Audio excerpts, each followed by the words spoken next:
Eyang Putri bisa menjadi apa ya? Gue bahkan tidak punya kata yang tepat. Batu karangnya Eyang, tapi sekaligus tuh air dan angin gitu untuk Eyang. Tidak ada seinci pun beda bangganya ngeliat Eyang dia lagi dihina atau dia lagi benar-benar dipuja. Itu romantis sekali menurutku.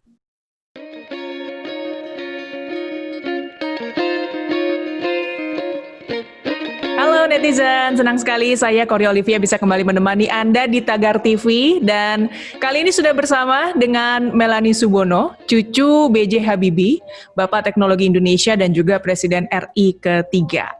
Nah, hari ini kita akan ngobrol-ngobrol tentang kisah cinta Pak Habibie dan Bu Ainun yang romantis banget, bahkan sampai difilmkan. Dan bikin orang jadi baper ya. Saya sendiri baper banget loh nonton film Habibie Ainun. Oke, langsung aja kita sapa. Mbak Melanie, apa kabarnya Mbak? Hai, baik. Baik ya, sehat ya? Amin, waras yang penting. Waras, oke.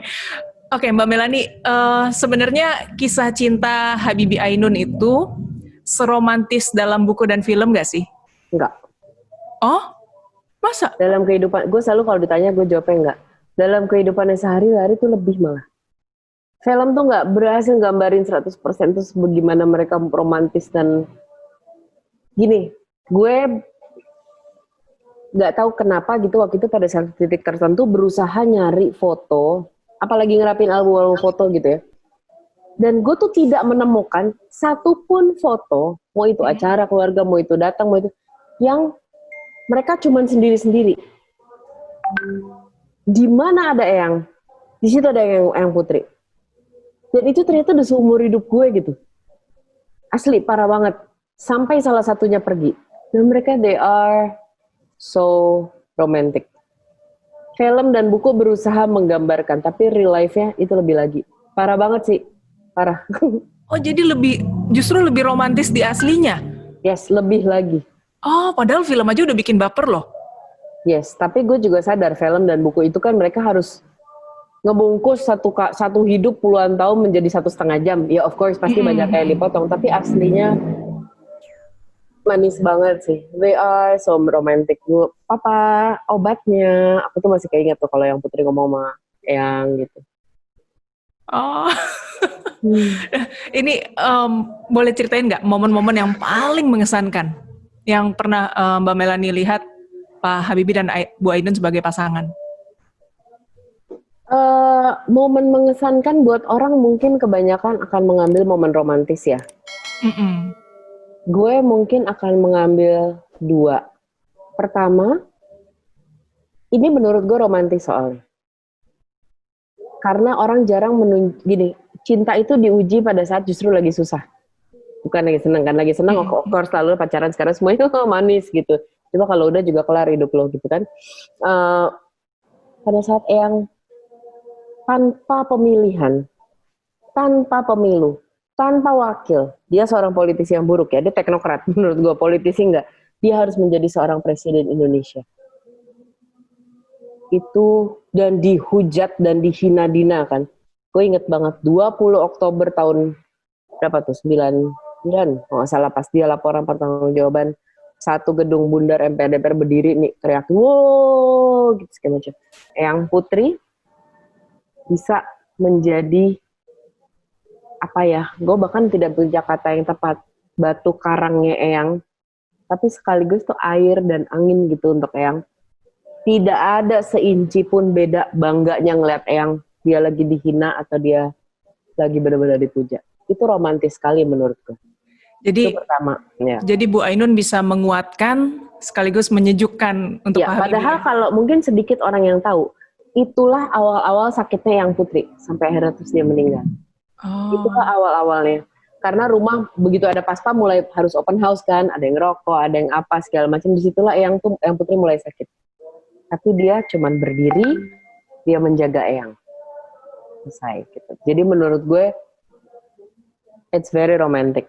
Kedua, romantisme yang gue lihat justru pada saat Eyang Putri sudah tidak ada.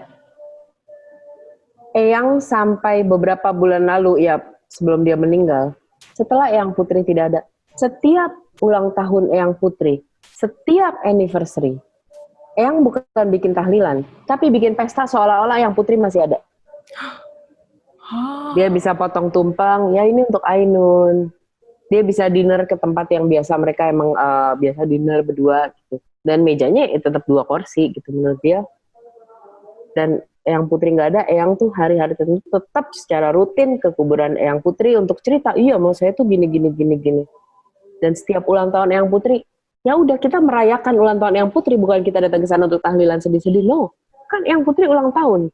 Aneh sih awalnya ya, kita juga aneh banget gitu. Cuman I think it's very romantic. Cinta sejati banget ya. Yes. Oke, Mbak Melani, kalau secara pribadi sendiri nih momen yang paling mengesankan buat Mbak Melani bersama Pak Habibie apa nih? Mungkin terakhir ya. Gue pikir Eyang ya tidak segitu memperhatikan sampai detail apa yang gue lakukan. Tapi beberapa menit terakhir Eyang membuka mata sebelum dia ditidurkan. Eyang manggil gue ke dalam ruangannya dia, dan dia cuma bilang, Melani, perempuan hari ini tuh hebat, udah bisa jadi apa aja. Ingat ya, jangan pernah berhenti berontak. Berontak terus ya untuk Indonesia. Udah, abis itu dia tidak sadarkan dan pergi beberapa hari kemudian. Itu kalimat terakhir buatku. Dan itu sejenis verifikasi untuk gue, untuk, you know what, gue berjuang untuk Indonesia kok. Iya, yang gue aja bilang gitu kan. Iya. Jadi makin pemberontak lagi ya. Bahasanya gitu lagi, pemberontak ya. Nggak juga sih Eyang, cuman ya udah deh. Oke, kalau momen paling mengesankan sama Bu Ainun apa Mbak? Aduh, Eyang Putri tuh tidak sebawel Eyang Rudi ya, yang dikit-dikit ayo sini gitu. Tapi Eyang Putri tuh mau hujan, mau panas, ya itu dia mau susah, mau apa, Eyang Putri akan muncul dengan ya gimana sih? Itu parah loh, itu susah loh buat perempuan. Kita nih yang kayak gini, yang 10 menit bangun pagi terus tandukan gitu keluar kan ya gitu. Eyang Putri tuh enggak loh. Jadi kalem buat gue aja sih, ya. Gitu. Apapun itu Eyang, iya papa, diminum dulu obatnya. Nadanya tuh begitu apa ya? Itu kayaknya kalau gue menemukan arti priayi yang benar tuh ya begitu kali ya gitu, yang nggak nurun tuh ke cucunya udah. Priayi ya begitu udah, cucunya seradakan gitu. Itu sih. Jadi kalau buat gue sih sama Eyang Putri itu setiap momen mengajarkan gue menjadi perempuan yang pinter. Dia dokter loh gitu. Dia pinter, perempuan gak cuman menye-menye, gue pendamping laki, tapi gue juga punya prinsip loh, gue punya sikap loh. Itu sih kerennya dia tuh. Parah. Marah pun gitu. Tidak. Tapi seorang presiden Habibie tuh yang nurut. Oke, baik Bu gitu. Tapi sambil senyum gitu. Tetap sangat wanita. Tidak, Papa. Oh, selesai hidupnya. Gitu. Oke. Nggak bisa dilawan ya. Nggak, udah kelar. Jangan cari gara-gara. Oke. Dari diri Pak Habibie misalnya nih ya. Nanti gantian dari diri Bu Ainun. Apa yang menjadi pelajaran banget buat Mbak Melani? Dari seorang Eyang Ainun, mungkin tadi yang gue bilang ya, bahwa perempuan itu nilainya ada di bukan cuman kecantikan, tapi gimana kita membawa diri. Bahwa kita juga yang menentukan pasangan hidup kita akan berhasil atau tidak. Prinsip perempuan yang kuat itu dan baik itu seperti apa, itu yang gue belajar dari Eyang Ainun sih. Kalau dari Eyang Rudi, gak ada kata gak bisa. Cuman gak mau yang ada. Gue pernah nanya sama Eyang Rudi, Eyang tuh jenius ya? Karena gue berasa tolol banget, pesawat terbang aja gue gak ngerti gitu kan bentukannya. Eyang tuh jenius ya? Dan dia ngomong, oh enggak, saya tidak jenius. Saya malah tidak pintar. Karena saya tidak pintar dulu di sekolah, maka pas anak-anak main tuh saya malah baca buku. Pas anak tidur saya malah belajar, saya catat ulang semuanya apa segala macam. Luar biasa ya. Jadi saya jadi seperti ini karena saya disiplin. Saya bisa nahan godaan anak lain main, saya belajar. Jadi nggak ada yang nggak mungkin sebenarnya sih. Dan orang kita kan anak sekarang manja, iya soalnya gue nggak punya duit gini. Eyang tuh bener-bener nggak punya apa-apa loh dulu. Jadi Yang ada tuh cuman kata nggak mau. Dia membuktikan. Seorang Habibie itu pertama nyampe di Jerman, sampai udah dipekerja sama pemerintah Jerman, mandi tuh di tempat pemandian umum, nggak punya duit, gitu. So, jadi gila sih, itu fighting spirit sih yang gue belajar dari dia. Jangan gampang menyerah ya Mbak ya. Pasti ada jalan kalau diniatin, pasti. Iya. Dan zaman sekarang kan banyak banget nih orang yang dikit-dikit Asik, nama gue nggak ada gitu kalau hidupnya. Tapi gue nggak punya pulsa, di mana ya nyari Gojek? Di bengkel gue tahu. Oke, Mbak Melanie sebagai cucu, apakah Mbak Melanie tertarik mengikuti jejak Pak Habibie berkiprah di pemerintahan? Saya tertarik dengan jejak Eyang yang membela rakyat. Dan saya sadar bersuara untuk rakyat di Indonesia akhirnya lebih bisa dilakukan pada saat lo tidak ikutan bergabung di kandang setan bulat itu. Gitu. Hari ini begitu banyak regulasi yang berhasil gue rubah. Begitu banyak gerakan yang bisa gue. Malah gue ngeliat teman-teman gue yang sudah masuk di sana, agendanya tuh terbatas. Mereka harus ngikutin agenda partai, mereka nggak bisa sembarang melakukan gerakan ini apa segala macam.